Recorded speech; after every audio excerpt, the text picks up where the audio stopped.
This news is amazing to see Nick Candy, who is incredibly sound, and Elon Musk, who has been a warrior for free speech, to see them say, look, we're going to back this party, we're going to help potentially put some money into British politics, goes to show that people are taking an interest, a vested interest in the future of our country.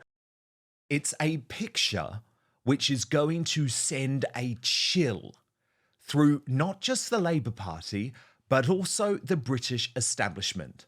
Nigel Farage, the leader of Reform UK, at Trump's Mar-a-Lago, alongside Nick Candy, his billionaire new treasurer, and Elon Musk, the richest man in the world, discussing how the Tesla and ex-mogul can make Farage British Prime Minister. It's quite extraordinary when you think about the help that Musk gave to Donald Trump. So, of course, as a result of the growing fear of Reform UK, and you'll remember it was me in June who promised, or at least predicted, that Nigel Farage would be Prime Minister by 2029. So the panic and terror within the left and the establishment is now ratcheting up a gear. And I think my main message to you today is just remember that they are always everything that they accuse us of being. Because just as Starmer turns Britain into some sort of banana republic, the Labour and Tory establishment have a new narrative about Nigel.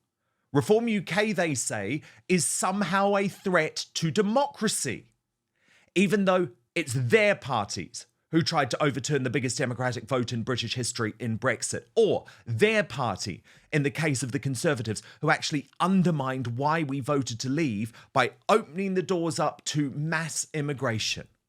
Oh, and by the way, Farage will also bankrupt us and lead us into forever wars, even though that's exactly what both those parties have done. But this is the very clear message being delivered by grandees from both parties. So first, Labour's Harriet Harman on Sly News. Where else? They came second in 89 seats to Labour. How worried should the party be about the threat, or the challenge, I should say, from Farage?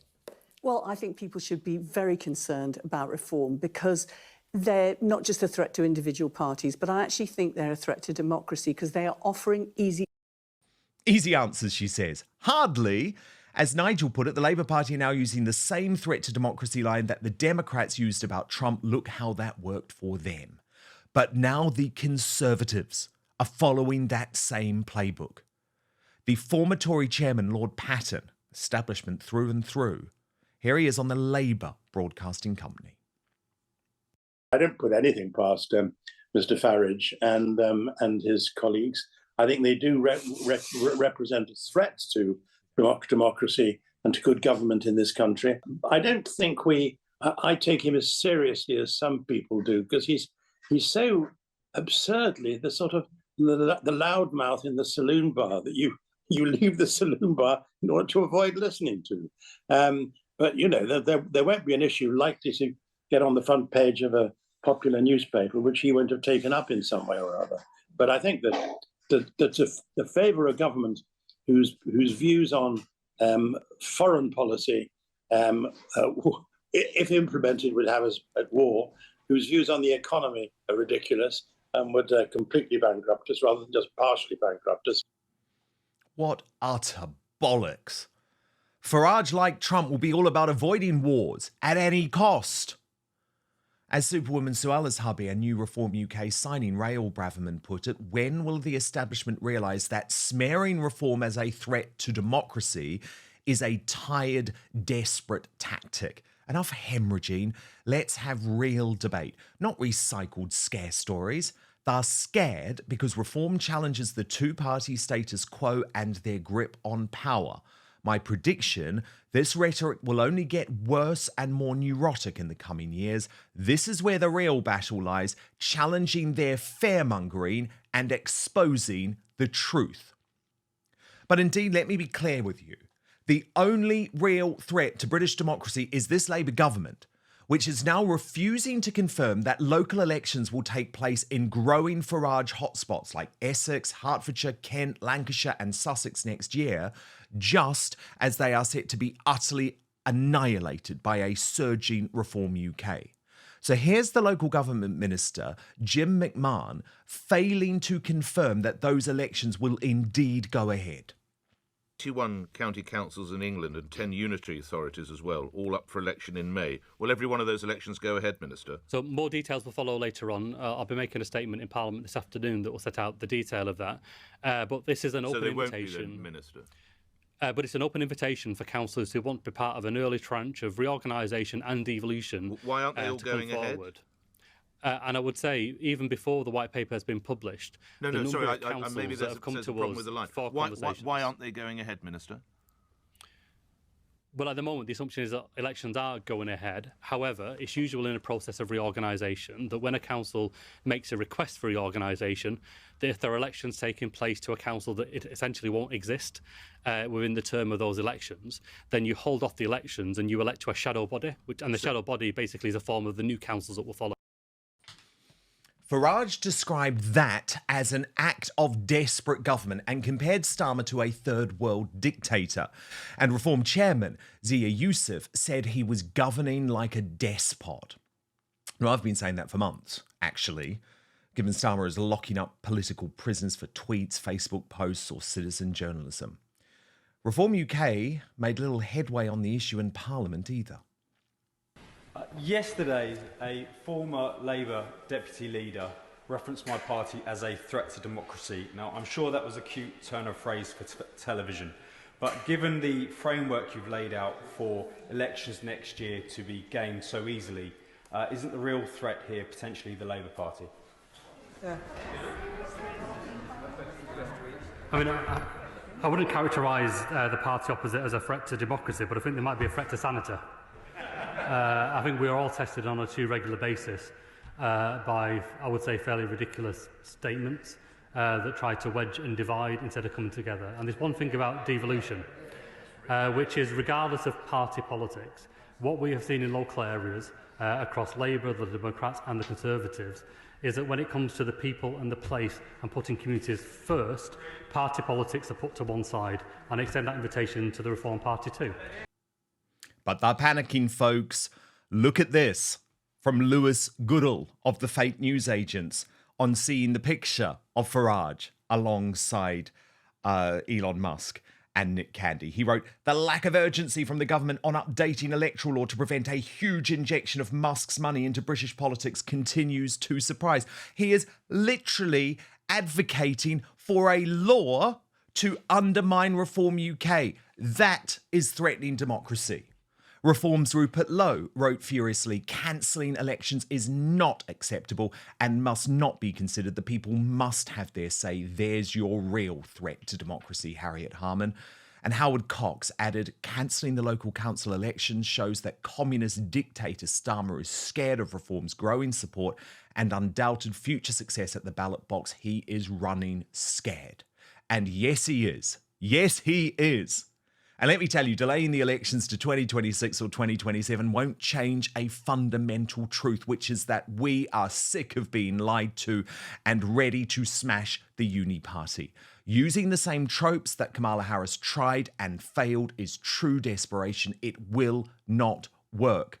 Mark my words, Starmer will end up airlifted from Downing Street as the most unpopular post-war Prime Minister. But now, the outsider.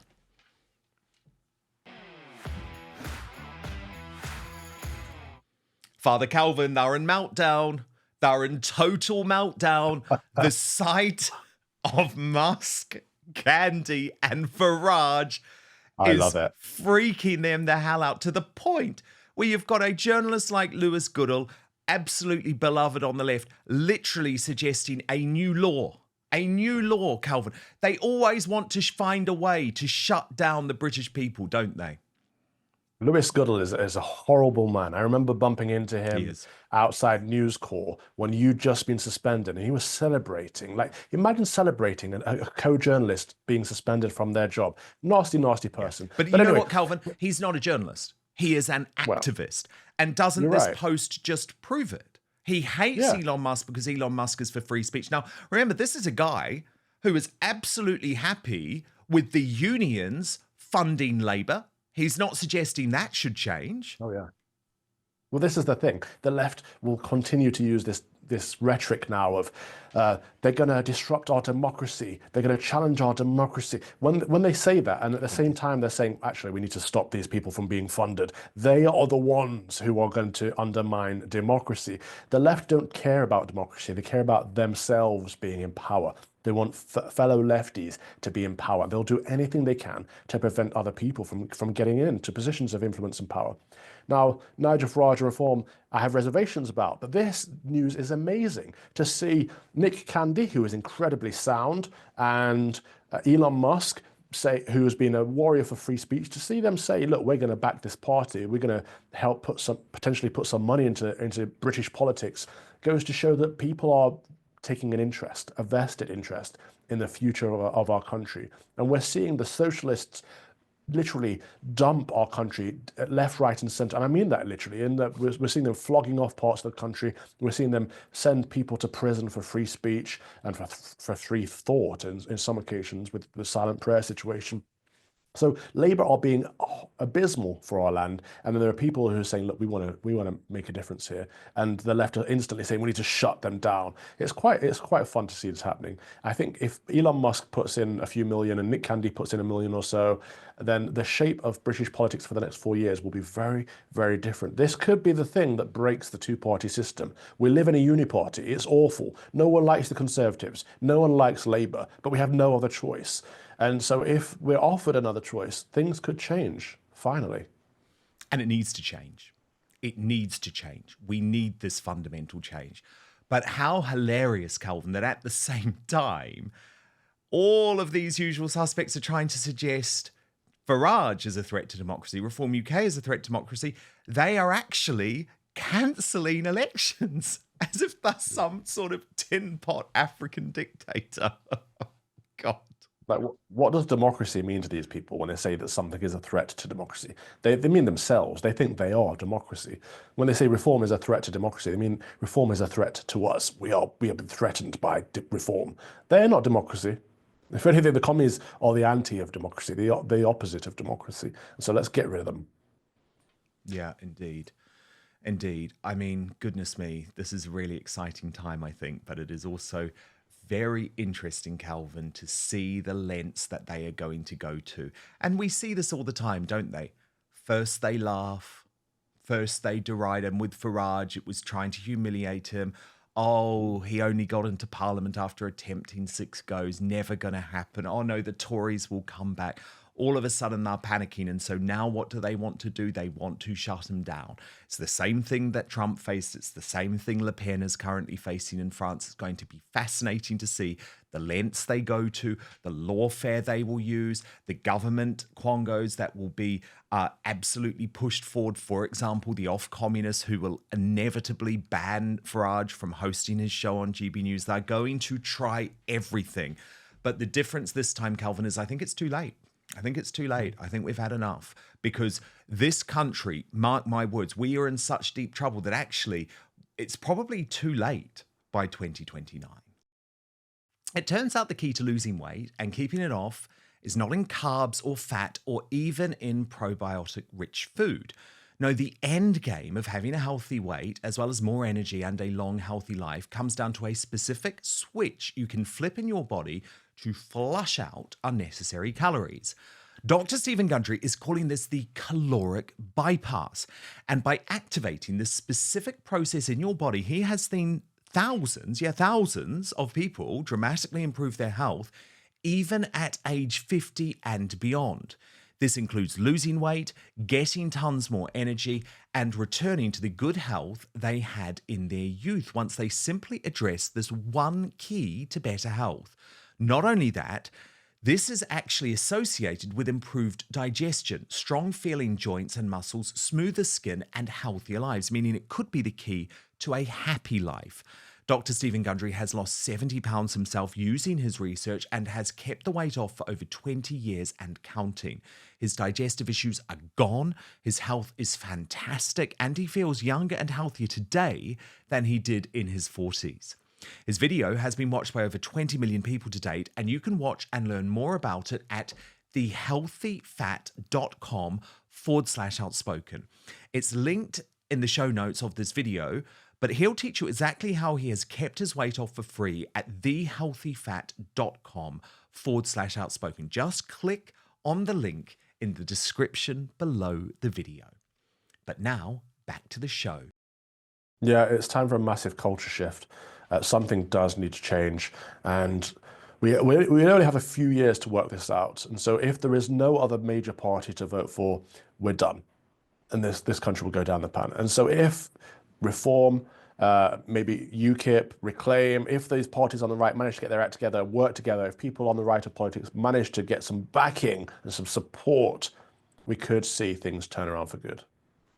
I hope so. I hope so. The uni party has to be smashed. And what we need to do is ride the American wave. And there's lots of ways to do that, Father Calvin. Yes, Musk is one way. Yes, Trump is another way. But I'm inspired by what happened with the independent media. And for example, Tommy Robinson's Uniting the Kingdom movement is inspired by what happened with the Tea Party. There's lots of things we can do. One of the most critical things is that the right has to unite in some way, and we have to stand up together. And I fully back Tommy Robinson. Like I say, I like Nick Candy, I like Elon Musk. It's good to see the powerful millionaires and billionaires backing Reform, but unless Reform can work with the lower guys, the common folk on the ground, in the grassroots, at the rallies, unless they can work with them, they have no hope. So I'm backing Tommy, and if Reform reach out to Tommy and back Tommy too, then Reform have a good shot. But if they don't, there are other options available. Yes, and Father Calvin and I went to visit Tommy in prison on Saturday, and we had a very fond conversation about you while I was there. So he's very grateful for your, very grateful for your support. How's he doing? He's doing good, actually, surprisingly well, making plans, but of course, difficult. He's only really quite a short period in to the time he's going to spend behind bars. Because of course, Calvin, what they really want him to do is take down the film, take down Silenced, which started this all. And if he were to take down Silenced, he would receive a reduced sentence. He would be released early. But really? He's so it's literally about absolutely adamant he's not going to do that. They don't even pretend anymore, do they? Oh, no. And the police are visiting him all the time over some posts he made on X about Daily Mail journalists who had literally doxed him and revealed where he was staying in Cyprus. I mean, look, the establishment worked together on all of these things, but Tommy is very resolute about what he's going to do. His message to Reform UK, by the way, is just stop slagging me off and stop slagging off the Uniting the Kingdom movement. He's not even asking to be led into the party or have any formal role or anything like that. He understands he wants to lead a cultural movement while Reform UK lead a political movement, but he just wants the abuse to stop and that so short-sighted to stop. I feel like Tommy is so ready to say, look, just back Reform. They're the only option that's available. I Yes. feel like he's so ready to say that. But they keep slagging him off at every opportunity. So he can't say that. It's so short-sighted. Thank you so much for watching Dan Wootton Outspoken. Please click on my face just to the bottom left to subscribe to this brand new independent news source and turn on the notification bell so you'll be alerted to our brand new live shows, uncancelled interviews, and special royal episodes. Outspoken is also now available as a podcast, so you can listen to the show every weekday on the go, wherever you are.